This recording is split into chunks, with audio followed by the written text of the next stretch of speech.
तो आज की जो हमारी ये क्लास है एनटीए यूजीसी नेट समाज कार्य का। और हम लोग बात कर रहे हैं जो 1 अक्टूबर 2022 का जो एग्ज़ाम होने वाला है उसके संबंध में हम विगत वर्षों के कुछ प्रश्नों पर चर्चा कर रहे हैं। जुलाई 2016 का समाज कार्य तृतीय प्रश्न पत्र है और मैंने आप लोगों से यहाँ पर 17 प्रश्नों पर चर्चा कर चुका हूँ। तो आज का ये पहला सवाल और जुलाई 2016 समाज कार्य के तृतीय प्रश्न पत्र का ये 18 नंबर का प्रश्न। निम्नलिखित में से कौन सामाजिक तथ्य की अवधारणा से संबंधित है? Option A Emile Durkheim, option B Karl Marx, option third M Mauss और ऑप्शन डी कल जो है मैक्स वेबर। क्या जवाब आपका सही होगा? तो यहाँ पे जितने बच्चों ने कहा है ए यानी ऑप्शन नंबर पहला, यही सही जवाब है इस्माइल दुर्खिम का। देखिए इस्माइल दुर्खिम के द्वारा ये प्रतिपादित किया गया है सामाजिक तथ्य की अवधारणा। एक वैज्ञानिक अवधारणा है ये सामाजिक तथ्य, जिसके द्वारा उन्होंने समाजशास्त्र में तथ्यों का सामाजिक विश्लेषण के आधार को वैज्ञानिक कसौटी पर स्थापित करने की कोशिश किया है। आपको भलीभांति तरीके से मालूम होगा कि इस्माइल दुर्खिम का 1858 से लेकर 1917 के बीच का कार्यकाल है ना। और उस समय इस्माइल दुर्खिम ने जो है एक अकादमिक समाजशास्त्री के रूप में जाने गए और इन्होंने ऑगस्ट काम्टे का उत्तराधिकारी के रूप में जो है बेसिकली इनको जाना गया उत्तराधिकारी के रूप में ऑगस्ट काम्टे का। और अधिकांश कार्यों का जो संबंध था इनका समाज आधुनिकता से था, ज़्यादातर कार्य। तो इन्होंने समाजशास्त्र में रिसर्च यानी पीएचडी किया है और पेरिस विश्वविद्यालय से, और 1892 में ही कर लिया था पीएचडी। और इनकी फेमस कुछ किताबें रहीं जो एग्ज़ाम में कई बार प्रश्न बनकर आई हुई है। द डिवीज़न ऑफ लेबर 1893, श्रम विभाजन का सिद्धांत, आप जानते हैं श्रम विभाजन का सिद्धांत उसने नए अकादमिक अनुशासन के रूप में स्थापित किया। और अखंडता और सुसंगतता को कैसे बनाए रखा जाता है जब साझा धार्मिक और जातीय पृष्ठभूमि जैसी चीज़ों को ग्रहण ना किया जा सके, तो ऐसी कंडीशन पे किस तरीके से एक्टिविटी होती है आधुनिक युग में, तो उसके बारे में श्रम विभाजन के सिद्धांत में बताया था। तीसरी बात बताया था कानून, धर्म, शिक्षा और समाज को लेकर। ठीक है, तो याद रखिएगा श्रम विभाजन का सिद्धांत था। सामाजिक तथ्य का सिद्धांत 1895 में आया था, 1895 में। आत्महत्या का सिद्धांत 1897 में आया था। और धर्म का प्रकारवादी सिद्धांत 1912 में आया था। ये तो मालूम होगा आप लोगों को। हाँ, इनका कहना है कि जैसे जैसे समाज सरल से जटिल होता जाएगा वैसे वैसे अरे वाह, क्या बात है भाई, शाबाश। देखिए ऐसे पढ़ाई करो ताकि अच्छा लगे सभी को, है ना। बहुत बढ़िया। तो ये स्टेटमेंट आप लोग सभी ध्यान रखिएगा, काफ़ी इंपॉर्टेंट चीज़ें हैं ये। और आगे अगर हम बात करें तो एक नाम आता है कार्ल मार्क्स का। आप लोगों ने कार्ल मार्क्स के बारे में भली भांति तरीके से जानते हैं। कार्ल मार्क्स का सिद्धांत वर्ग का सिद्धांत में हम जानते हैं, और द्वंदात्मक भौतिकवाद का सिद्धांत है, ऐतिहासिक भौतिकवाद का सिद्धांत है, अतिरिक्त मूल्य का सिद्धांत भी कार्ल मार्क्स का ही है। 4 भागों में अगर कार्ल मार्क्स का जो सिद्धांत देखने को मिला है वही है द्वंदात्मक, ऐतिहासिक, वर्ग संघर्ष और अतिरिक्त मूल्य का सिद्धांत। ये 4 ही सिद्धांत है, काफ़ी इंपॉर्टेंट है। हीगल के विचार जो तत्व थे उसके स्थान पे मार्क्स ने पदार्थ तत्वों का महत्वपूर्ण बताया है। ठीक है, तो उन्होंने तत्व, इन्होंने पदार्थ तत्वों का, उन्होंने विचार तत्व की बात किया, इन्होंने पदार्थ तत्व की बात की। ठीक है, द्वंद्व का मतलब 2 विरोधी पक्षों में संघर्ष की बात किया था। भौतिक का अर्थ क्या बताया? जड़ तत्व और अचेतन तत्व को बताया था। वाद का जो मतलब बताया था सिद्धांत से, विचार से, धारणा से बताया था। ये सारी बातें जो है कार्ल मार्क्स का था।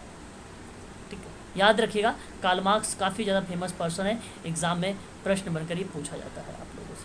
सर एक लास्ट जो आपने बोला वो बता दीजिए, जड़ तत्व की बात बोला जी। सबसे लास्ट में जो बोला था वो वाद, वाद का मतलब, हाँ थोड़ा सा याद रखा करें कब लास्ट में क्या बोला था। आप थोड़ा सा याद रखेंगे तो मुझे एग्जैक्ट याद आएगा, है ना। तो इस वाद आपने बोला, बहुत बढ़िया, वाद याद रहेगा तो ठीक रहेगा। सिद्धांत और विचार, धारणा, क्योंकि बोलते बोलते में कुछ चीज़ें ऐसी भी हो जाती है ना कि आगे इंसान क्या बोल जाता है कि नहीं। तो ऐसे में आप लोग अगर थोड़ा सा इस माइंड में क्या होता है, फिर याद हो जाता है वो चीज़ें।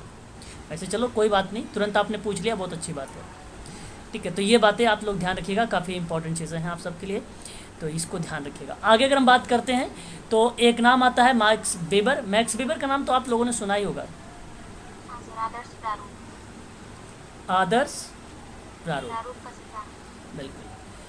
कार्ल मार्क्स एक इन्होंने जो है प्रकृति में पाया जाने वाला प्रत्येक पदार्थ गतिशील होता है, जो आज है कल नहीं था, कल था वह आज नहीं है, और जो आज है वो कल नहीं होगा। इस तरीके की बात जो है प्रक्रिया में अगर देखते हैं तो हम कार्ल मार्क्स की बात को देखते हैं। लेकिन जब मैक्स वेबर की बात हम करते हैं तो मैक्स वेबर समाजशास्त्र के विज्ञान में सामाजिक क्रिया का निर्वाचनात्मक बोध पर बात किया है। कहने का मतलब, अगर मैं आपसे बात करूं कार्ल मार्क्स के बारे में कि समाजशास्त्र में सामाजिक क्रिया के अध्ययन तक की सीमित नहीं है, सीमित नहीं है ये, अगर हम बात करें तो एक प्रकार का सामाजिक क्रिया का निर्वाचनात्मक बोध करने का प्रयत्न करता है, एक प्रकार से अर्थपूर्ण बोध करने की बात करता है। बोध का मतलब होता है समझ, अर्थपूर्ण क्रिया को समझाने की बात करता है। सामाजिक क्रियाओं को उनके अर्थ के आधार पर उस रूप में अध्ययन करता है जिस रूप में सामाजिक क्रियाएं दूसरों की क्रियाओं द्वारा प्रभावित हो। ऐसी बात अगर आती है तो आप किसका नाम लगाएंगे? मैक्स वेबर का नाम लगाएंगे, मैक्स वेबर का नाम लगाएंगे। हाँ, याद रखिएगा मैक्स वेबर का काफ़ी इम्पोर्टेंट है। इसमें हर्बर्ट स्पेंसर का सावयव करके एक सिद्धांत है, उसको भी हर्बर्ट स्पेंसर का नाम से आप याद रखिएगा। वो भी काफ़ी एग्ज़ाम में आप लोगों को, हालांकि एग्ज़ाम में तो नहीं, ऑप्शन में ज़रूर आप लोगों को वो देखने को मिल जाता है। मेलिनोवस्की का, कह रहे सर? हाँ, सावयव का सिद्धांत हर्बर्ट स्पेंसर का है। ठीक है जी। काम्टे का सावयवी प्रकारवाद है। देखिए हर्बर्ट स्पेंसर ने विचारों में समाज का सावयवी सिद्धांत, विचारों में अपना महत्वपूर्ण स्थान रखा है उसने। तो जैसे अगर मैं बात करूं, हर्बर्ट स्पेंसर ने कहा कि अगर सरल से जटिल को अगर विकास होगा तो वो जाहिर सी बात है एक क्रियाएं सही तरीके से संपन्न होंगी, तो श्रम विभाजन को एक प्रकार के यहाँ पे उत्पन्न करेगा। पारस्परिक निर्भरता होती है, ये हर्बर्ट स्पेंसर। नियंत्रण का जो केंद्रक है ये भी हर्बर्ट स्पेंसर, और संपूर्णता का महत्व हर्बर्ट स्पेंसर, विभिन्न इकाइयों का योग हर्बर्ट स्पेंसर। ठीक है, तो इस चीज़ को आप सभी लोग ध्यान रखिएगा, काफ़ी इंपॉर्टेंट इसका नाम आता है, देखने को मिलता है। मेलिनोवस्की का प्रकारीवाद में आता है, संस्कृति को लेकर भी थोड़ा सा चर्चा करता है ना। इस चीज़ को आप सभी लोग ध्यान रखिएगा। एक नाम आप लोगों के सामने अगर मैं बात करूं, नाम आता है एम माउस का। इनके बारे में आप लोग जानते हैं एम माउस कौन है? एक सोशोलॉजिस्ट हैं ये भी, है ना, ये भी एक सोशोलॉजिस्ट है। द गिफ्ट करके एक किताब इन्होंने लिखा था, द गिफ्ट करके एक किताब लिखा था। इसके बारे में आप सभी लोग ध्यान ज़रूर रखिएगा कि हालांकि एग्ज़ाम में नहीं आया है पूछा हुआ, लेकिन ऑप्शन में आता है नाम इसका, तो आप ज़रूर ध्यान रखिएगा। उपहार करके 1925 में दिया था इसने। ठीक है, ध्यान रखिएगा, इम्पोर्टेंट है आप सबके लिए। समाजशास्त्र में मानव विज्ञानी जादू की बात करना, एक सामान्य सिद्धांत की बात करना, ठीक है, तो भी नाम यहाँ पे किसका नाम देखने को मिलता है? ध्यान रखिएगा, एम मॉस का नाम देखने को मिलता है। मार्कल मॉस कहा जाता है इनको। ठीक है, याद रखिएगा। और आप लोगों ने प्रीमिटी क्लासिफिकेशन के बारे में सुना होगा। प्रीमिटी मतलब होता है आदिम, वर्गीकरण की बात 1903 में किया था, मॉस ने ही किया था। ठीक है, तो ये 2-3 बातें हैं मॉस के बारे में भी आप सभी लोग ध्यान रखिएगा। ठीक है, तो याद रहेगा ये ऑप्शन जितने मैंने आप लोगों को बताए हैं। क्लियर है आप सबको? हाँ बता दीजिए। चलिए, तो यहाँ पे सही जवाब जो हो जाएगा ऑप्शन नंबर आपका ए ही करेक्ट माना जाएगा। ठीक है, ऑप्शन नंबर ए आपका यहाँ पे करेक्ट हो जाएगा। चलिए आगे बात कर लेते हैं और नेक्स्ट पॉइंट पर हम चर्चा करेंगे, और यहाँ पर हम देखेंगे हर्बर्ट स्पेंसर के बारे में। ठीक है, हर्बर्ट स्पेंसर ने समाज का प्रतिमान अनिवार्यतः किस चीज़ पर इसने चर्चा किया? क्या सर्वसम्मत, जैविक, या प्रकारात्मक, या द्वंद्वात्मक? सर, ये प्रक्रियात्मक होना चाहिए। ये मॉडल उन्होंने सारी इकाइयों के योग को प्रक्रियात्मक प्रक्रिया बोला है। नहीं, यहाँ आप गलत हो गए।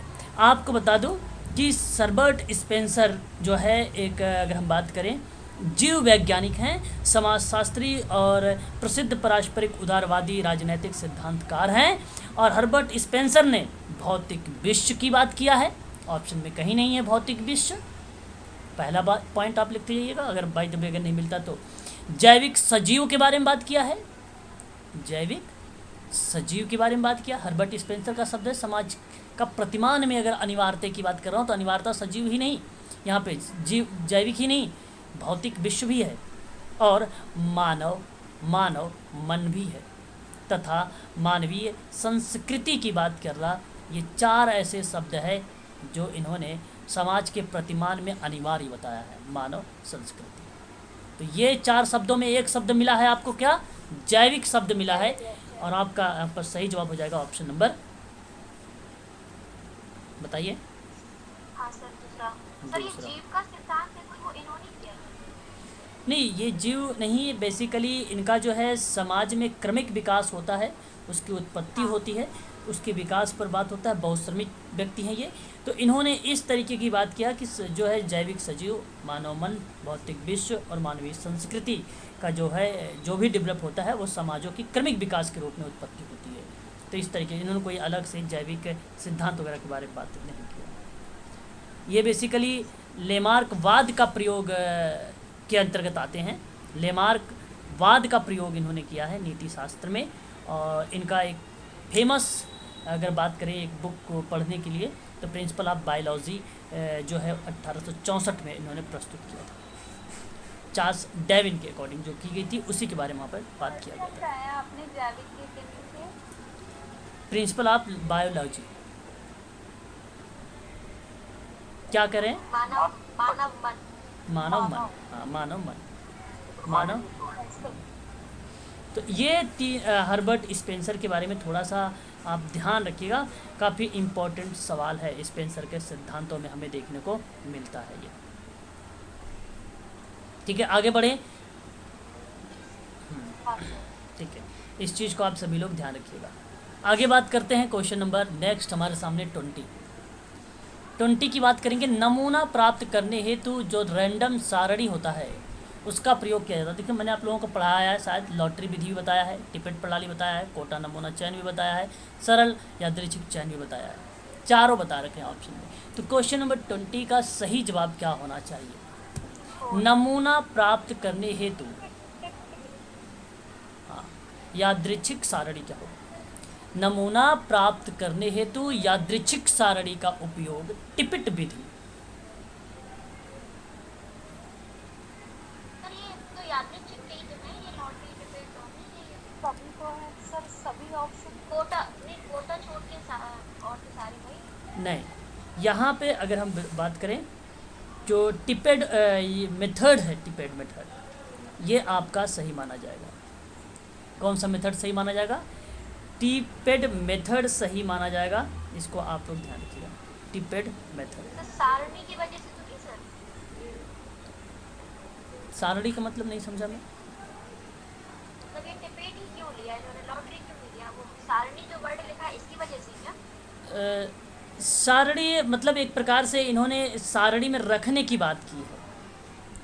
देखिए जैसे मेरा कहने का मतलब ये है कि यहाँ आप अगर रैंडम की बात कर रहे हैं तो रैंडम में जो नमूना प्राप्त हो रहा है ऑलरेडी उसके अंतर्गत 4 जो डिजिट हैं उसमें ऑलरेडी उपयोग में लाए जा रहे हैं। तो आपको आप लॉटरी के बारे में सोचें तो लॉटरी इतना बेनिफिशियल नहीं है कि आप लॉटरी को सारणी की विधि में आप सजा सकते हैं, ऐसा कहना उचित भी नहीं होगा। हाँ, तो यहाँ आपका जो बनेगा प्रोबेबिलिटी के अंतर्गत, मतलब यह वह है जिसके नमूने में शामिल आबादी के तत्व और समूह की संभावना का आकलन करने का एक तरीका बताता है, वो बेसिकली संभाव्य। तो संभाव्य नमूने के तरीके के वे स्पष्ट रूप से नमूनों में प्रत्येक तत्व व्यक्ति के शामिल होने की संभावना और संभावनाओं को निर्दिष्ट करने की बात कर रहा है। और नमूना की जो भी इकाई होगी वो चयन में पूर्वाग्रह से मुक्त भी हो सकता है। ठीक है, तो विधि है सरल यादृच्छिक नमूनाकरण है, स्तरीकरण आपने देखा होगा, स्तरीकरण है, क्लस्टर है, आपका व्यवस्थित नमूनाकरण है, ये चीज़ें आती हैं नमूना में, है ना। उद्देश्यपूर्ण और व्यापक नमूनाकरण और एक कोटा, एक सुविधा या आकस्मिक, ये सारा नॉन प्रोबेबिलिटी के अंतर्गत आ जाता है, नॉन प्रोबेबिलिटी के अंतर्गत आ जाता है। इसको आप सभी लोग ध्यान रखिएगा। क्लियर रहेगा। कोटा या नमूना वो होता है जहाँ पे बुनियादी मानदंडों जैसे कि उम्र, लिंग, आय और व्यवसाय के आधार पर किया जाता है, जो जनसंख्या की प्रकृति का वर्णन करती है ताकि वह आबादी का प्रतिनिधि बन सके। शोधकर्ता या क्षेत्रों के श्रमिकों को एक नमूना चुनने के लिए निर्देश दिया जाता है और जो इन मानदंडों के अनुरूप होता है। ठीक है, तो यहाँ पे सही जवाब जो हो जाएगा ऑप्शन नंबर आपका डी करेक्ट माना जाएगा, 4 ऑप्शन। ठीक है, एक शब्द आपके सामने दिखाई दे रहा है और अच्छा प्रश्न है, ये भी एग्ज़ाम में प्रश्न पूछा गया है। हो सकता है आप लोगों को 2022 में भी ऐसे प्रश्न देखने को मिल जाएं। ठीक है, शब्द है केयरगिस। केयरिंग्स, दस्तक अलग से होगा, फोस्टर केयरिंग है ना, दस्तक। हाँ, दूसरा ये शब्द किससे संबंधित है? दस्तक ग्रहण से, फोस्टर केयर बोलते हैं ना सर, वो केयरिंग वर्ड वही है। मैं यहाँ पे आपसे बात करूँ, child adaptation resource information and guide की बात कर रहा है। चाइल्ड, ठीक है, एडप्शन, ठीक है, रिसर्च, ठीक है, इंफॉर्मेशन, ठीक है, एंड गाइडेंस की बात कर रहा, एंड गाइडेंस की बात कर रहा है, इसके संबंध में है। तो जाहिर सी बात है, अगर मैं केयरिंग्स की बात कर रहा हूँ तो इसके अंतर्गत जो शब्द का प्रयोग में लाया गया है क्वेश्चन नंबर 21 में, इसका सही जवाब जो होगा ऑप्शन नंबर बी, दत्तक ग्रहण हो जाएगा। ऑप्शन नंबर बी, दत्तक ग्रहण हो जाएगा। ठीक है, याद रखिएगा, ये भी शब्द जो है आप सबके लिए इम्पोर्टेंट है। ठीक है, ये शब्द इम्पोर्टेंट है। बात करेंगे क्वेश्चन नंबर 22 के बारे में कि माध्य से लिए गए विचलन के वर्गों का योग। देखिए हमेशा क्या होता है, ध्यान रखिएगा, ये प्रश्न बहुत अच्छा है। माध्य के लिए गए विचलनों के वर्गों का योग हमेशा क्या होगा? सर ये तो प्रसरण निकालने के लिए लेते हैं, वर्गों का योग। देखिए अगर मैं आप लोगों से बात करूं यहाँ पे क्वेश्चन नंबर 22 के बारे में, 22 के बारे में, तो यहाँ आप ध्यान रखिएगा कि जब सत्यापित करने की माध्य से विचलनों का योग पूछे जाए, सत्यापित किससे? सत्यापित से, तो वहाँ पे शून्य होगा, तो वहाँ पर शून्य होगा। बात को समझने की कोशिश करिएगा, अच्छा सवाल है आप सबके सामने और इम्पोर्टेंट भी है आप लोगों के लिए। ठीक है, माध्य के विचलनों का वर्गों का वह माध्य कहलाता है, वो क्या कहलाएगा वह चीज़ आप लोग ध्यान रखिएगा। माध्य विचलन के अंतर्गत उसको हम फिर रख देते हैं, मानक विचलन के अंतर्गत उसे रख लेते हैं। लेकिन यहाँ पर जो विचलनों के वर्गों का योग होगा हमेशा वो न्यूनतम होगा, यही आपका करेक्ट जवाब हो जाएगा। ऑप्शन नंबर पहला वाला सही माना जाएगा, ऑप्शन नंबर पहला आपका यहाँ पे करेक्ट माना जाएगा। ठीक है, स्पष्ट है? हाँ, इसको आप सभी लोग ध्यान रखिएगा, इम्पोर्टेंट सवाल है आप सबके लिए ये, जो एग्ज़ाम में आप लोगों से पूछा जा सकता है। क्या मैंने बोला है? पहला बोल रहे आप, दूसरा बोल रहे? नहीं, मैंने यहाँ पे दूसरा बोला है, बी न्यूनतम। क्या बोला है मैंने? न्यूनतम ही बोला है ना? हाँ, आप पहला बोल रहे थे तो अच्छा जी, चलो कोई बात नहीं, यहाँ पर ऑप्शन नंबर आपका जो होगा न्यूनतम होगा। देखिए माध्य से लिए गए विचलन के वर्गों का है। अच्छा, ये वर्ग केवल बदल रहा है। अगर मैं आपसे ये बोलूँ कि माध्य के बारे में विचलन का बीज गणितीय योग क्या होगा, बीज गणितीय योग क्या होगा? वो शून्य होगा। वो तो शून्य हो जाता है। हाँ, वो शून्य हो जाता है ना। तो यहाँ पे जो आप ध्यान रखिएगा कि माध्य के परितः में विचलन का जो बीजगणितीय योग होगा वो सदैव शून्य होगा। और जब हम बात करेंगे कि माध्य के लिए विचलन के वर्गों का योग, वो हमेशा आपका या सदैव आपका न्यूनतम होगा। ऑप्शन नंबर आपका यहाँ पे जो करेक्ट हो जाएगा वो सेकंड वाला करेक्ट रहेगा, बी वाला, ऑप्शन नंबर 2। बात करेंगे क्वेश्चन नंबर 23 के बारे में कि निम्नलिखित में से कौन सा मानव संसाधन प्रकार है। देखिए ये भी सवाल आप सबके लिए बढ़िया है, है ना। मानव संसाधन प्रकार्य है। हाँ, ओके ओके, प्रकार्य नहीं है, हाँ वेरी गुड, प्रकार्य नहीं है, प्रकार्य नहीं है। तो आप यहाँ पे अगर हम बात करें मानव संसाधन विकास को आप सामान्य रूप से किसी भी व्यवसाय के सबसे महत्वपूर्ण भाग को विकसित करने के लिए परिभाषित करते हैं। तो उसमें उद्योग की प्रभावशीलता को अधिकतम करने के लिए सभी स्तरों पर कर्मचारियों के कौशल और व्यवहार को सुधार करके इसे प्राप्त किया जा सकता है। ये बात आप जानते भी हैं अच्छे से। तो यहाँ पे अगर हम बात करें कि इसके अंतर्गत कौन सा नहीं पूछा गया, कौन सा नहीं पूछा है, तो ये देखो, अवरोध विहीन पहुंच सुनिश्चित करना तो माना जाएगा, कार्य संस्कृति को बढ़ावा देना भी माना जाएगा, प्रशिक्षण विकास भी माना जाएगा। जो फाइनेंस का लेखा जोखा परीक्षण होता है ये नहीं माना जाता है। ऑप्शन नंबर आपका थर्ड वाला करेक्ट माना जाएगा। यहाँ पर ऑप्शन नंबर आपका थर्ड यहाँ पर करेक्ट माना जाएगा। मानव विकास संसाधन की जब हम बात करते हैं तो मानवीय श्रम का सदुपयोग करना, जिसमें जनशक्ति विकास शामिल की गई है। जनशक्ति का अर्थ ये होता है कि सभी प्रकार के संगठित और असंगठित श्रमिकों को नियोक्ता और पर्यवेक्षक प्रबंधन के कर्मचारियों से रिलेट करता है, उससे रिलेट करता है। इस चीज़ को आप ध्यान रखिएगा, ठीक है। इसी में बताया गया है कि जो नवीन अवधारणा है, एक माइक्रो है और एक मैक्रो है, यानी व्यष्टि और समिष्ट दो ऐसे स्तर हैं, इसका यूज में लाया गया है। तो याद रखिएगा, समिष्ट और समग्र दोनों बातें यहाँ पे देखा जाएगा, ठीक है, याद रखिएगा। क्वेश्चन नंबर 24 की बात करेंगे, किसने समुदाय विकास को स्थानिक विकास का प्रारूप के रूप में प्रतिपादित किया है। तो स्थानीय विकास आप ऐसे भी लिख सकते हैं, ठीक है। रॉथमैन के अगर हम बात करें तो आप लोगों ने उनके प्रारूपों के बारे में तो पढ़ा ही होगा, है ना। जैक रॉथमैन, जिन्होंने समुदाय विकास के स्थानीय विकास का जो प्रतिरूप है उसको प्रतिपादित किया है। इन्होंने 3 प्रतिरूप जो है दिया है, आपको मालूम होना चाहिए। कौन कौन सा बता सकते हैं क्या आप? जैक रॉथमैन का सामुदायिक प्रारूप,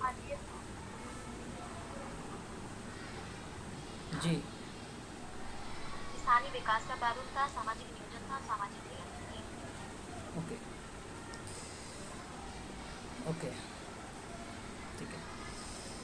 तो ये तीनों प्रारूप आप लोग ध्यान रखिएगा, एग्जाम में आप लोगों से ये प्रश्न है पूछा जाएगा। ऑप्शन नंबर आपका थर्ड करेक्ट माना जाएगा।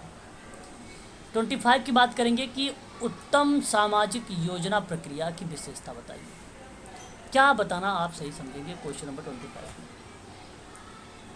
सर ये सोशल प्लानिंग की बात कर रहा है अगर, तो 1 2 3 हो जाना चाहिए, चौथा नहीं करना। सामाजिक योजना प्रक्रिया की विशेषता, और जब हम सामाजिक योजना की बात करते हैं तो हमारे दिमाग में आता है सोशल प्लानिंग की। और सोशल प्लानिंग की जो विशेषता है, आपको सिंपल बात में अगर मैं करूं तो आप लोग कहते हो कि भाई निश्चित उद्देश्य की बात करेगा, मतलब निश्चित लक्ष्य भी आप बोल सकते हो। इसकी विशेषता बताता ही नहीं बताता है, बताता है। वहीं अगर मैं आप लोगों से बात करूं तो आप ये भी कह सकते हैं हमें कि आधारभूत लक्ष्यों की प्राथमिकता की विशेषता बताता है। जो आधारभूत लक्ष्य होंगे उन लक्ष्यों की प्राथमिकता की बात करता है। अगर मैं आप लोगों से बात करूं तो अल्पकालीन और दीर्घकालीन योजना की भी बात करता है ये, अल्प और दीर्घकालीन योजना की बात करेगा। संसाधनों का समुचित वितरण की बात करता है ये, संसाधनों का समुचित वितरण की बात करता है ये। जन सहभागिता की बात करता है ये, जन सहभागिता की बात करता। आप इसी को लोकतांत्रिक या भागीदारी का भी रिप्रेजेंट कर सकते हैं, ठीक है, ऐसे शब्दों को। स्थिति परक विश्लेषण की बात करता है ये, स्थिति परक विश्लेषण की बात करता है।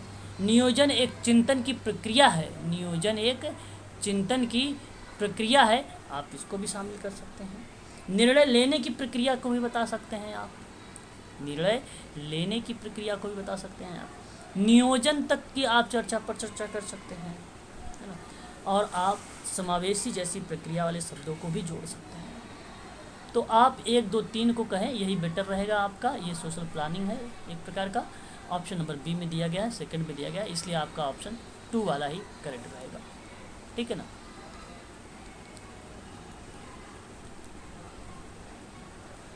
देखिए यहाँ पे अगर हम बात करें तो ये कुछ ऐसी चिकित्सा है जो व्यवहार रूपांतरण से संबंधित है, यानी बिहेवियर से संबंधित है। तो मैं आप लोगों से कहूँगा कि आप इसकी थोड़ा सा इंग्लिश के माध्यम से अगर आप करेंगे तो सबसे बेटर रहेगा। ऐसे प्रश्नों को आप लोग जो है इंग्लिश में भी देखेंगे, इसमें कोई दो राय नहीं है ना। तो आप ज़रूर देखेंगे, और ये इम्पॉर्टेंट चीज़ें हैं, ऐसी चीज़ों को हमें छोड़ना भी नहीं है। 1 2 3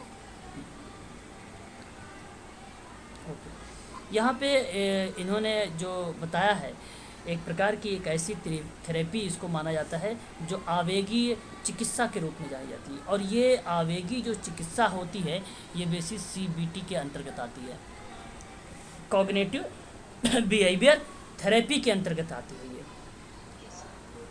याद रखिएगा, ये कॉग्निटिव थेरेपी, फैमिली थेरेपी और मैनुअल सेल्फ हेल्प ग्रुप और ट्रीटमेंट अदर इशू, इसके अंतर्गत जितनी एक्टिविटी आती है, treatment for other issues, manual self group, family therapy, cognitive behaviour therapy और जो है मेडिसिन या मेडिकल बेस्ड ट्रीटमेंट अगर हम बात करें तो भी इसी के अंतर्गत आएगी। तो ये 5 ऐसी थेरेपी हैं जो बिहेवियर से रिलेटेड रहती हैं, और ये सभी की सभी पांचों जो होती हैं किसको रिप्रेजेंट करती हैं? आवेगी चिकित्सा को रिप्रेजेंट करती हैं। और आवेगी चिकित्सा किसको रिप्रेजेंट करती है आप लोग जानते हैं भली भांति तरीके से, ठीक है, आवेगी चिकित्सा।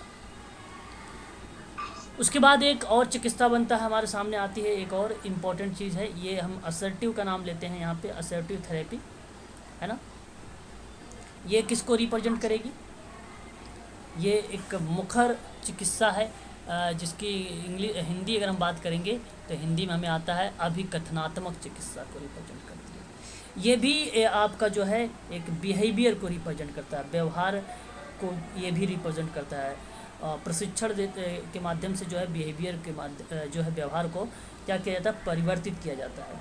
इसको हम लोग मुखर चिकित्सा या अभिकथन चिकित्सा के नाम से भी जानते हैं, ठीक है। तो ये भी आप थेरेपी आप सबके लिए टेक्निक के रूप में भी इसको यूज किया जाता है, ठीक है। याद रखिएगा, बॉडी लैंग्वेज में इसको हम यूज़ करते हैं जब हम इसको टेक्निक में यूज़ लेते हैं तब। एक आता है आपका विमुखता का चिकित्सा, और विमुखता की चिकित्सा की अगर हम बात करें तो ये इसके अंतर्गत क्या आ जाएगा? हाँ, बोलिए सर, क्या पूछे इसके अंदर पूछ रहे हैं? हाँ, एक प्रकार का जो है अवतरण चिकित्सा इसको हम बोलते हैं, जिसको विमुक्ता चिकित्सा भी कह सकते हो और अवतरण चिकित्सा भी बोल सकते हो इसे। और ये एक ऐसी थेरेपी है जो हम रोगी को प्रोवाइड कराते हैं और कंडीशनिंग के माध्यम से। और यहाँ पर जो होता है, रोगी को लक्षित व्यवहार को दबाने के इरादे से उत्तेजनाओं को अप्रिय संवेदनाओं से जोड़ता है ये, ठीक है। तो यह एक प्रकार की विमुक्ता चिकित्सा होती है। जैसे नाखून चबाने वाला बिहेवियर जो है वो बेसिकली इसी के अंतर्गत आता है, विमुक्ता चिकित्सा के अंतर्गत आता है। अवतरण इसको शुद्ध हिंदी में बोला जाता है, अवतरण। अप्लाइड बिहेवियर के माध्यम से इसको एनालाइज किया जाता है, ठीक है। तो याद रखिएगा, ये भी इम्पोर्टेंट आप सबके लिए। और इसकी सबसे अगर अहम भूमिका अगर हम बात करें, इसमें बात करने वाला है तो द एल्डर एक विद्वान है, और चार्ल्स सैडल, ये 2 ऐसे विद्वान हैं जो इसका नाम हमें देखने को मिलता है, ठीक है। ऑप्शन यहाँ पर फिर ये भी बिहेवियर को रिप्रेजेंट करेगा, ठीक है। सीबीटी सारे को रिप्रेजेंट करता है, सीबीटी याद रखेंगे। उसके बाद आपका एक और चिकित्सा बनती है, उस चिकित्सा का नाम है सैंपल। क्या नाम इसको हिंदी में हम बोलते हैं?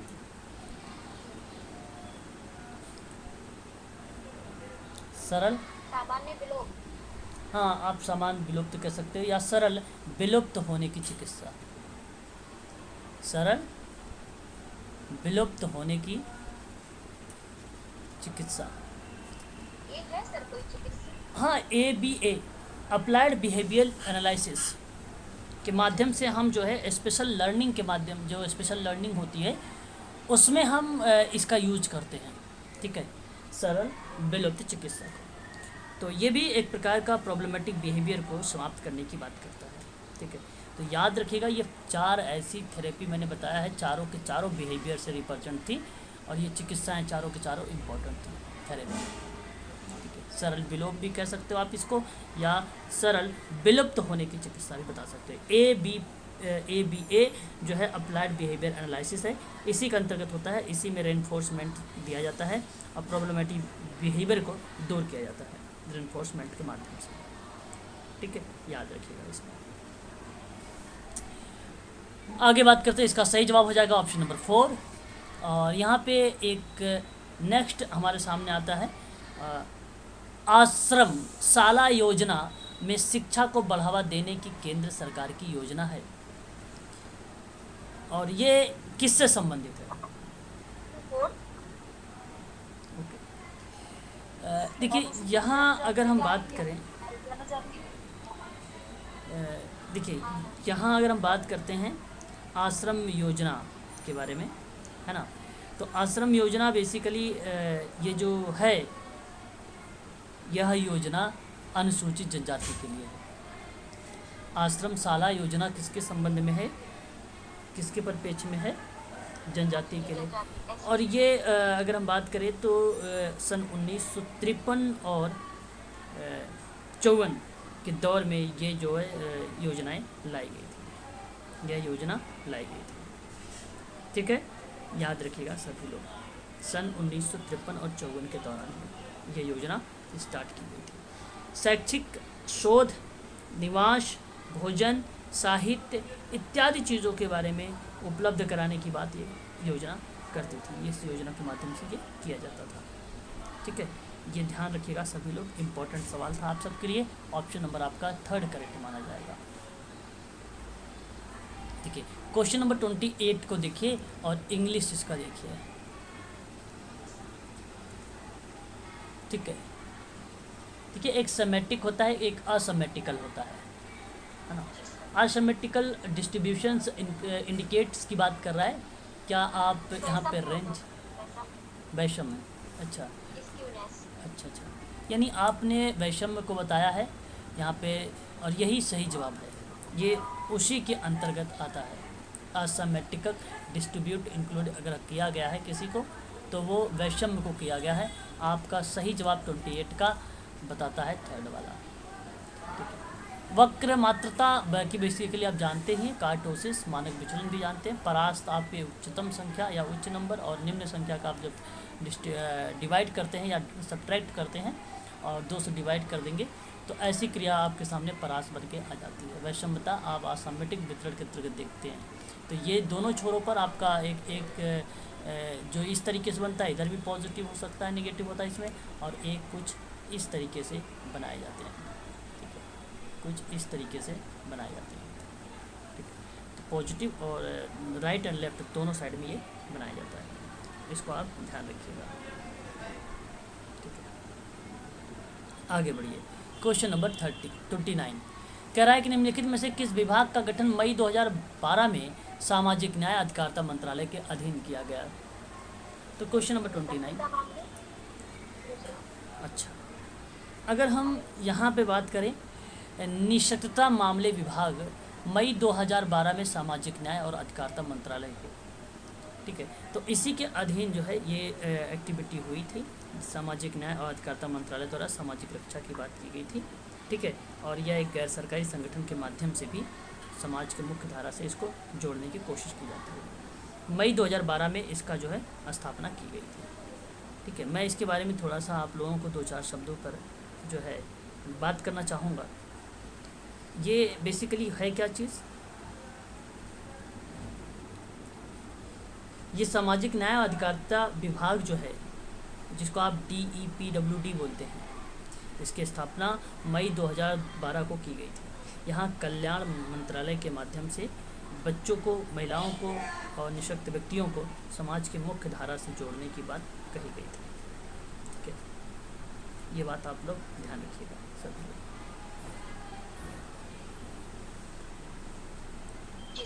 ऑप्शन नंबर आपका 2 सही है। सामाजिक दूरी के अनुमाप की बात करें तो सामाजिक दूरी का सही जवाब यहाँ पर हो जाएगा बोगार्ड सिद्धांत, राइट आंसर हो जाएगा 1924। चतुर्थांश के विकर्ण प्लाट के बिंदुओं को यादृच्छिक रूप से तब वितरित किया जाता है जब चरों के बीच डैश रहता है, अंतर या पश्चगमन या संबंध या साचर्य। यहाँ अगर मैं बात करूँ आप लोगों से 31 के बारे में, तो आप लोगों का जो सही जवाब हो जाएगा सहसंबंध हो जाएगा। क्या हो जाएगा? सहसंबंध। और ये जो सहसंबंध है, ये बेसिकली ये आपसे ये बताता है सहसंबंध कि एक दूसरे के संबंध से, जहाँ सुविधा की दृष्टि से हमने एक निश्चित ज्ञान को अलग अलग विषयों में विभाजित कर लिया है। वास्तव में कोई भी विषय अपने आप में पृथक नहीं है। इसी तरह जीव विज्ञान का अध्ययन भी रसायन विज्ञान, भौतिक विज्ञान में नियमों के अभाव से असंभव नहीं होता है, परंतु एक विषय को दूसरे विषय से संबंधित पढ़ने में अधिगम अधिक होता है। तो जो कोरिलेशन शब्द है, उसकी उत्पत्ति को प्लस रिलेशन से हुई है। पारस्परिक इसका संबंध जो है अर्थ निकालता है, दो विशेषताओं के बीच में कितना अंतर संबंध है, और इससे उनकी जानकारी मिलती है, जैसे किसी व्यक्ति की दो विषय की विशेषताओं का परीक्षण द्वारा मापन करना होता है। ठीक है, तो सहसंबंध गुणांक वह अकेली संख्या है जो यह बताती है कि दो वस्तुएं किस सीमा तक एक दूसरे से सहसंबंधित हैं और एक के परिवर्तन दूसरे के परिवर्तनों को किस सीमा तक प्रभावित करता है। वही आपका क्या बन जाता है? सहसंबंध बन जाता है। दो वेरिएबल्स की राशि होंगी, इस प्रकार से संबंधित होंगी कि एक वेरिएबल्स की राशि के बढ़ने की दूसरी वेरिएबल्स की राशि बढ़े या घटे, इसके विपरीत हो, तो उन दोनों वेरिएबल्स की जो राशि होगी वो सहसंबंध पाया जाएगा। ठीक है, इसको आप लोग ध्यान रखिएगा। तो सहसंबंध 3 टाइप का होता है, एक धनात्मक होता है, एक ऋणात्मक होता है, एक शून्य होता है। पॉजिटिव क्या होता है? जहाँ किसी वस्तु, समूह, घटना के किसी एक चर के मान में वृद्धि होती है, तो एक दिशा में चलता है, तो दूसरे सहचर्य संबंध के मान में ये क्या हो जाएगी? वृद्धि होती है। उदाहरण के तौर पर अगर मैं बात करूँ कि गैस का जो समान दाब है, वो तापक्रम बढ़ने से उसका जो आयतन होगा वो बढ़ेगा। ठीक उसी तरीके से ऋणात्मक भी होता है।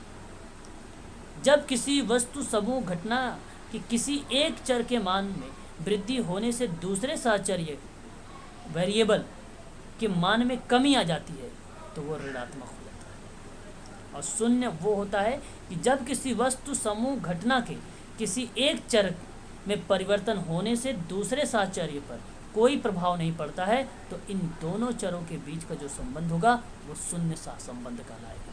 तो यहाँ पे सही जवाब हो जाएगा ऑप्शन नंबर आपका सेकंड वाला, सहसंबंध। याद रखिएगा। आगे बात करेंगे क्वेश्चन नंबर 32 के बारे में। नीति आयोग के उपाध्यक्ष कौन हैं? देखिए, यहाँ पे प्रश्न अगर हम बात करें, प्रश्न है नीति आयोग के अध्यक्ष। तो आप लोग जानते हैं पहले जो उपाध्यक्ष थे अरविंद पनगड़िया बने थे, अरविंद पनगड़िया बने थे। और क्वेश्चन नंबर अगर हम बात करें 32 की बात, 32 में हाँ नहीं तो यहाँ अगर हम अभी बात करेंगे तो अभी सुमन के बेरी हैं, सुमन के बेरी हैं। और उस समय कौन थे? अरविंद पनगड़िया। तो इसलिए आप लोग किसका नाम लगाएंगे? ऑप्शन नंबर सी को लगाएंगे। स्पष्ट हुआ? ओके, बात करेंगे नेक्स्ट सवालों पर। और नेक्स्ट सवाल हमारे सामने होगा, कहेगा कि निम्नलिखित में से कौन सी सामूहिक सौदेबाजी की विशेषता नहीं?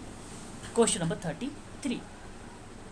सर कोर्ट हो जाएगा इसका, अंतर्विषयात्मक व्यवस्था नहीं। देखिए, यहाँ पर आप समझने की कोशिश करिए, बहुत ही अच्छा सवाल, आपकी किताबों में भी ये चीज़ें मेंशन की गई है ना?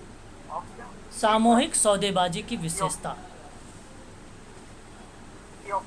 ओके, चलिए हम इसके बारे में थोड़ा सा आप लोगों से चर्चा करते हैं। अच्छा सवाल है सामूहिक सौदेबाजी के संबंध में या उसके परिप्रेक्ष्य में। तो सामूहिक जो सौदेबाजी होती है वो एक अनिवार्य रूप से एक समूहों की क्रिया है और श्रमिक और प्रतिनिधियों के द्वारा ये शुरू की जाती है। तो मैं आप लोगों से कहूँगा कि यह एक सामूहिक प्रक्रिया मान सकती है, क्योंकि इस प्रक्रिया में लचीली और दोनों पक्षों को समझौता के लिए गुंजाइश प्रदान करती है और पारस्परिक समझौते और अंतिम समझौते निपटान के लिए पर्यावरण लेने की सुविधा भी प्रदान करती है। तो अनिवार्य रूप से एक सफल सामूहिक सौदेबाजी एक सुंदर वापसी में एक अभ्यास है, एक अभ्यास है। अब एक बात आप समझिएगा, यहाँ पे जो ऑप्शन नंबर 3 दिया गया है, यह एक दो पक्षी प्रक्रिया है। यह एक दो पक्षी प्रक्रिया है जहां दोनों एक विवाद को सुलझाने के लिए एक समझौते पर पहुंचने का प्रयास करते हैं। दुश्मनी और आपसी द्वेष से रहित होता है ये। तो आपके सवाल में दिया गया है कि यह एक द्विपक्षीय प्रक्रिया नहीं है, तो ये तो द्विपक्षीय प्रक्रिया है, इसलिए आपका यही नहीं है। हाँ, तो एक लचीली प्रक्रिया तो है ही है, मैंने आपको बता दिया है। और अंतर विषयक के बारे में अगर हम बात करें तो अंतर विषयक का मतलब यही होता है कि एक प्रकार से जब अंतिम समझौते या निपटान या पर्यावरण की सुविधा प्रदान करते हैं तो जाहिर सी बात है आंतरिक प्रक्रिया बन जाती है। यह एक निरंतर प्रक्रिया चलती है जहां मैनेजमेंट और ट्रेड यूनियन के बीच में संबंधों को शिकायत के समाधान के बाद की जाती है। तो ये भी अंतर विषयात्मक व्यवस्था भी है आपका, ये भी है, ये भी है, परंतु ऑप्शन नंबर 3 तो था, लेकिन केवल नहीं की वजह से ये बदल गया। क्लियर हो गया 33 आपके। अब हम बात करेंगे, बहुत बढ़िया सवाल आगे, एक नाम और आ गया, नीति का फुल फॉर्म पूछा गया है। आपने तो नाम सुना होगा, NITI का पूरा नाम।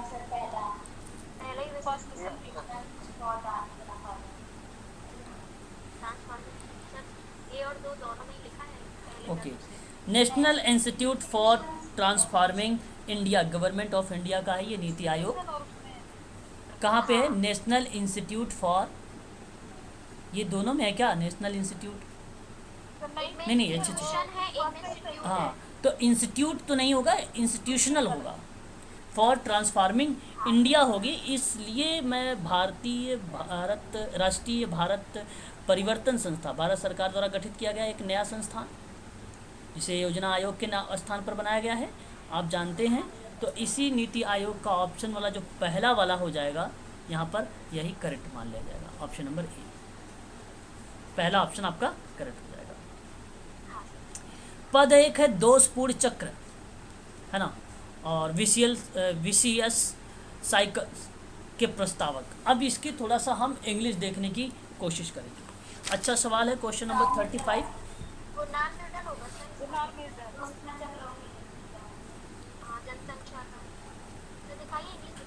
हाँ, चल रहे हैं, 1 minute.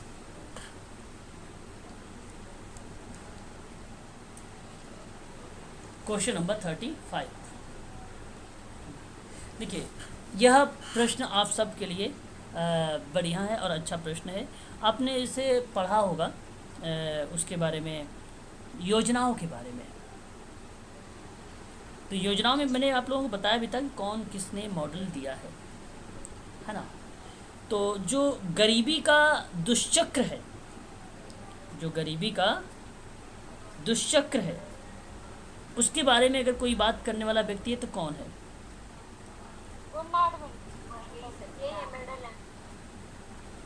Gunnar Myrdal. Okay, question number, अगर हम बात करें कार्ल गुन्नार मेडल के बारे में, तो ये एक अर्थशास्त्री हैं, राजनेता, नोबेल विजेता हैं ये। और इन्होंने अगर कोई बात किया है तो इन्होंने दुष्चक्र की बात किया है, गरीबी के दुष्चक्र के बारे में बात किया है। याद रखिएगा आप सभी लोग, ठीक है। यहाँ पे सही जवाब जो हो जाएगा ऑप्शन नंबर आपका बी करेक्ट माना जाएगा, बी आपका करेक्ट माना जाएगा। तो गुन्नार मेडल, इस्माइल दुर्खेम का जो भूमिका है वो सामाजिक तथ्य में देखने को मिलती है। और अंड्रे गुंडार फ्रेक की बात अगर हम करें तो इनकी भूमिका हालांकि गरीबी में ही मिलती है, लेकिन इन्होंने जो बात किया है वो अर्थशास्त्री के रूप में पॉवर्टी थेरेपी के रूप में दिया है। पॉवर्टी मतलब गरीबी के सिद्धांतों के रूप में इनका नाम हमें देखने को मिलता है, गरीबी के सिद्धांत के रूप में इनका नाम जो है देखने को मिलता है 1953 में, ठीक है। और अमर्त्य सेन तो आप जानते ही हैं, है ना, मानव विकास सूचकांक में इनका नाम देखने को मिलता है। क्वेश्चन नंबर 36 की बात करेंगे कि निम्नलिखित में से कौन मजदूर किसान शक्ति संगठन से संबंधित है। अन्ना हजारे। मजदूर किसान शक्ति संगठन, अन्ना हजारे। यहाँ पे देखिए जो मजदूर किसान शक्ति संगठन है एक जन संगठन है जो भारत में बढ़ती गैर पार्टी राजनीतिक प्रक्रिया का हिस्सा है ना।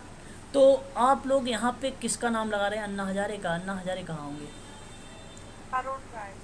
अरुणा राय। अरुणा अरुणा राय भारत की एक राजनीतिक और सामाजिक कार्यकर्ता हैं, है ना।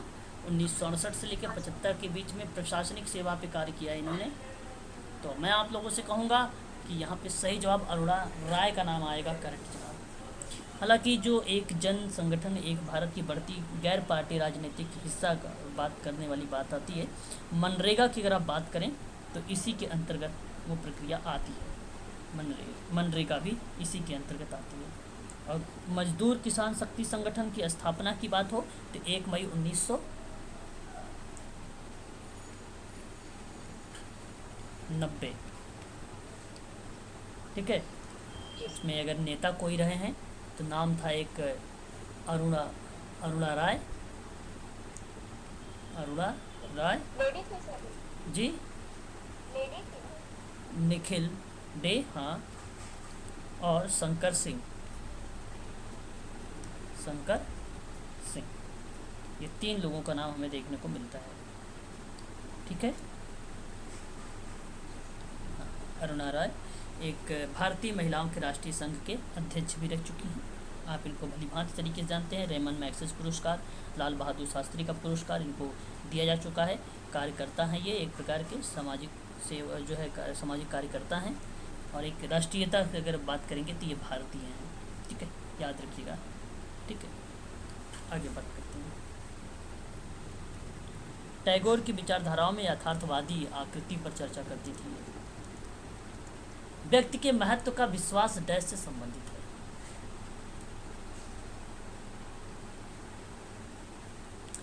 पक्ष समर्थन व्यक्ति के महत्व के विश्वास से संबंधित थे। तो मैं आप लोगों से कहूँगा समाज कार्य के मूल्य यहाँ पे आपका सही माना जाएगा। जो समाज कार्य के मूल्य हैं वो व्यक्ति के महत्व और विश्वास से संबंधित है। आपका समाज कार्य का सिद्धांत नहीं है, ठीक है। आपका ऑप्शन नंबर ए करेक्ट रहेगा, पहला वाला।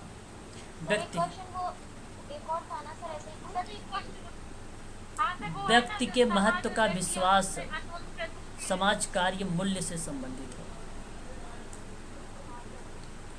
नहीं, जाहिर सी बात है यहाँ पे अगर हम समाज कार्य के जब आधारभूत मूल्यों की बात करते हैं, उसके दर्शन की बात करते हैं, तो वहाँ पे नियम नियंत्रण, ताकि मनुष्य के सामाजिक नियमों के अनुसार ऐसे संस्थानिक व्यवहार करे जो समाज को संगठित रूप देने में सहायक हो सके, सर्वमान्य हो सके। व्यवहार, आदर्श, नियम, परंपरा, संस्थागत व्यवहारों को समग्र निरंतरता से सामाजिक मूल्यों को रूप में देखा जा सके। तो मैं आप लोगों से कहूँगा कि मनुष्य की 4 ऐसी इच्छाएं हैं, जैसे धर्म, अर्थ, काम, मोक्ष।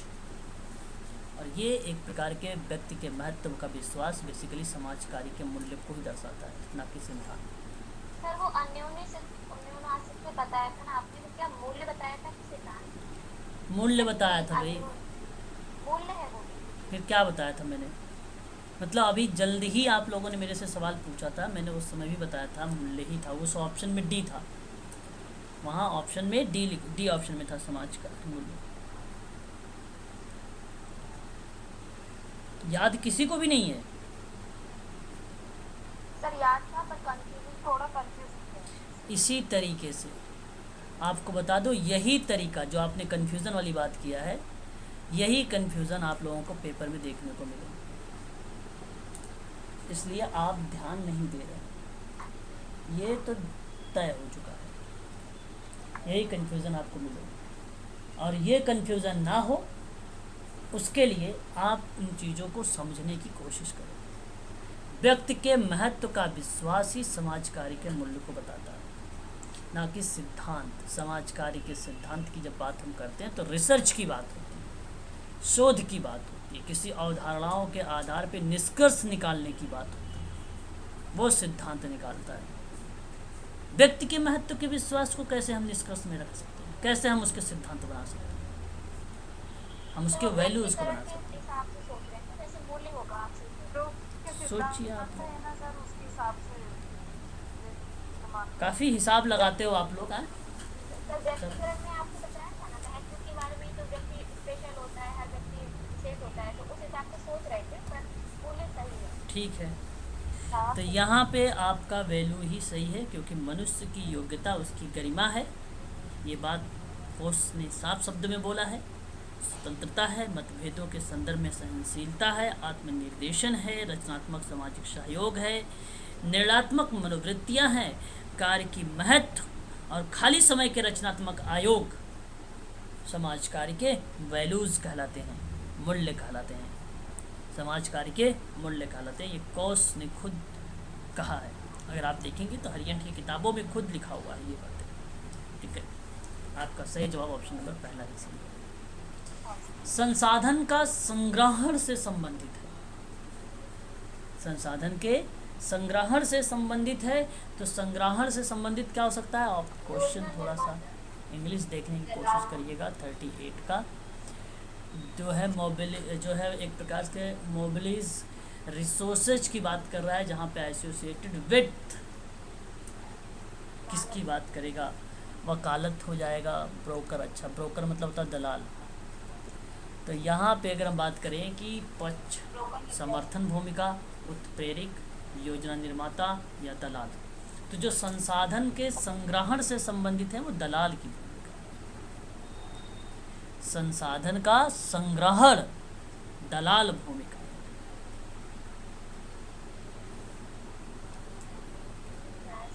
भाई बिना संसाधन के विकास संभव नहीं है, लेकिन संसाधन का विवेकहीन उपयोग और अति उपयोग कई तरह के सामाजिक, आर्थिक, पर्यावरणीय समस्या उत्पन्न कर देते हैं। तो संसाधन का संरक्षण अति आवश्यक हो जाता है। तो संसाधन के संरक्षण के लिए विभिन्न चिंतक, वैज्ञानिक आदि का प्रयास विभिन्न स्तरों पर होता रहा है। तो संसाधनों का जो संग्रहण है वो दलाल भूमिका से संबंधित है। ऑप्शन नंबर आपका थर्ड सही है। थर्ड आपका सही है। क्वेश्चन नंबर 39 आपके सामने है। 39 आपसे कहेगा, निम्नलिखित में से कौन सी योजना व्यावसायिक यौन शोषण हेतु महिलाओं और बच्चों के तस्करी के निवारण के संबंध में है? बिल्कुल, यहाँ पे आपका ये जो जवाब है उज्ज्वला योजना सही माना जाएगा। अंबेडकर हस्तशिल्प विकास योजना, आपने इसके बारे में तो सुना ही होगा, और ये काफ़ी इम्पोर्टेंट है, जो कि एग्ज़ाम में आप लोगों से पूछा भी जा सकता है ऐसी योजनाओं के बारे में। सरकार ने 2001-2002 में अंबेडकर हस्तशिल्प विकास योजना को शुरू किया था, और यह योजना था किसके परिप्रेक्ष्य में? कारीगरों को स्वयं सहायता समूह को संगठित करने और कारीगरों के आत्मनिर्भरता के लिए सामुदायिक व्यावसायिक उद्यमों को बनाने के लिए, चलाने के लिए विभिन्न पहलुओं पर समूहों को प्रशिक्षण देने के संबंध में था। इसकी विशेषता था मानव संसाधन विकास को लेकर बात करना, कारीगर के सीधा लाभ देने की बात करना, खोज का विकास करना, विपणन सहायता देना, और संरचना और प्रौद्योगिकी में सहायता देना, डिज़ाइन और प्रौद्योगिकी का उन्नयन की बात करना, वेबसाइट सर्वेक्षण और बेसलाइन और कारीगरों को जुटाना की बात होती थी अंबेडकर हस्तशिल्प विकास योजना। ये था उसके परिप्रेक्ष्य में। 2001 और 2002 का नाम आता है इसमें। ठीक है, वहीं अगर हम बात करते हैं स्वाधार योजना, आपको मालूम होगा स्वाधार योजना, कहीं कहीं स्वाधार गृह योजना के रूप में भी इसी को जाना गया है। हालांकि अगर मैं बात करूं इसका स्कीम, अगर हम बात करें, बेसहारा महिलाओं को आर्थिक और सामाजिक रूप से सुरक्षा प्रदान करने की बात किया है, जिसमें वह समाज में सिर उठाकर जी सकें, अपने पैरों पर खड़ी हो सकें, और इसके लिए सरकार की ओर से उन्हें सिलाई, बुनाई, कढ़ाई, कुटीर उद्योग ऐसे प्रक्रिया को चलाया गया है। ये तो बात आपको अच्छे तरीके से मालूम होना चाहिए, है ना। और इस योजना के अंतर्गत अगर हम बात करें इसका स्टार्ट, तो ये भी 2001 और 2002 के दौरान में चलाया गया था, महिला एवं बाल विकास मंत्रालय के द्वारा। कठिन परिस्थितियों में इसको चलाया गया था। आपके सामने एक उज्ज्वला योजना है, और आप उज्ज्वला योजना के बारे में तो आप जानते ही हैं भली भांति तरीके से, है ना। हाँ सर। ये योजना यहाँ पर बताया गया है तस्करी। व्यावसायिक यौन शोषण और महिलाओं तथा बच्चों को तस्करी के परिप्रेक्ष्य में बताया गया है। ठीक है, तो मैं आप लोगों से कहूँगा यहाँ पर इसको कैसे याद करने की कोशिश करेंगे। व्यावसायिक यौन शोषण हेतु महिलाओं तथा बच्चों की तस्करी के निवारण से संबंधित। बताओ।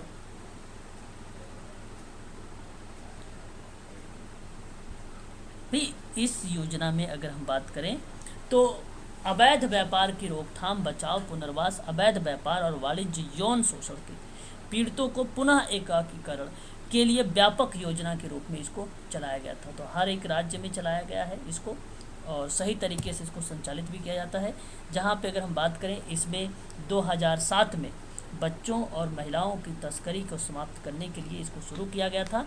व्यावसायिक यौन शोषण के लिए तस्करी की गई पीड़ितों को रोकथाम, बचाव, पुनर्वास, पुनः एक करना, जो है स्वदेश भेजना, ऐसी बात करती थी। ये सवाल आप लोगों से IAS परीक्षा में पूछा जा चुका है, याद रखिएगा। GS में ये प्रश्न आया है, UPSC के प्रिविलियंस में, याद रखिएगा। ये प्रश्न आप सबके लिए इम्पोर्टेंट हो सकता है। यहाँ पर सही जवाब हो जाएगा ऑप्शन नंबर 3 वाला। ये 2001-2002, वहीं बात करें ये भी 2001-2002, ये बात करें 2007, ये बात अगर हम लोग करते हैं राष्ट्रीय स्वास्थ्य बीमा योजना, इसका अगर हम बात करेंगे तो इसका जो शुरुआत किया गया है तो लॉन्च किया गया था 2008। किस परिप्रेक्ष्य में बात करता है? राष्ट्रीय स्वास्थ्य बीमा योजना भारतीय गरीबों के लिए सरकार द्वारा संचालित स्वास्थ्य बीमा कार्यक्रम है। BPL श्रेणी से संबंधित गैर मान्यता प्राप्त क्षेत्र के जो श्रमिक होंगे उसको स्वास्थ्य बीमा कवर करेगा। ये परिवार के सदस्य की योजना जो है इसके लाभ उठा सकते हैं। असंगठित क्षेत्रों में भी ये चीज़ें लागू है। ऑप्शन आपका यहाँ पे 3 वाला सही है। क्वेश्चन नंबर 39 क्लियर है। क्वेश्चन नंबर 40 देख लीजिए। पक्ष समर्थन आवश्यक रूप से समाज कार्य की निम्नलिखित में से किस विधि का भाग नहीं हो सकता है? समूह कार्य। समाज कार्य। हाँ, यहाँ देखिए, पक्ष समर्थन में आवश्यक रूप से समाज कार्य निम्नलिखित में से किस विधि का भाग नहीं होगा? पक्ष समर्थन तो समाज कार्य शोध नहीं होगा, बाकी क्रिया भी होगा, समूह भी होगा और केस वर्क भी होगा। आपका जो है ये आपका कहलाता है सेकेंडरी प्रणाली, द्वितीयक प्रणाली। तो ये पक्ष समर्थन में नहीं आता है। ये एक प्रकार की योजना वगैरह के रूप में या शोध वगैरह के रूप में आती है, प्रक्रिया सिद्धांत वगैरह बनाने के रूप में आती है ये। हालांकि सामाजिक क्रिया भी बेसिकली उसी के अंतर्गत रखा गया है, लेकिन यहाँ पर अभी पूर्ण रूप से बुकों में लिखा हुआ नहीं आया है। तो सामाजिक क्रिया कहीं कहीं प्रत्यक्ष रूप से प्रोवाइड की जाती है ना, कहीं कहीं। लेकिन पक्ष समर्थन की जब बात कर रहा था तो प्रश्न साफ शब्दों में बोल रहा था, तो इसलिए हमने वहाँ पे सामाजिक सोशल एक्शन को रख लिया। अगर ऑप्शन में कम्युनिटी ऑर्गेनाइजेशन भी होता तो वो भी आपका पक्ष समर्थन से ही संबंधित है। लेकिन समाज कल्याण प्रशासन और सामाजिक शोध, ये 2 ऐसी हैं जो पक्ष समर्थन को रिप्रेजेंट नहीं करती। ठीक है, आप आज के लिए बस इतना ही रखिए। अभी हम लोग स्टार्ट करेंगे इसके बाद के सवाल से, ठीक है ना, 8 बजे से। ठीक है।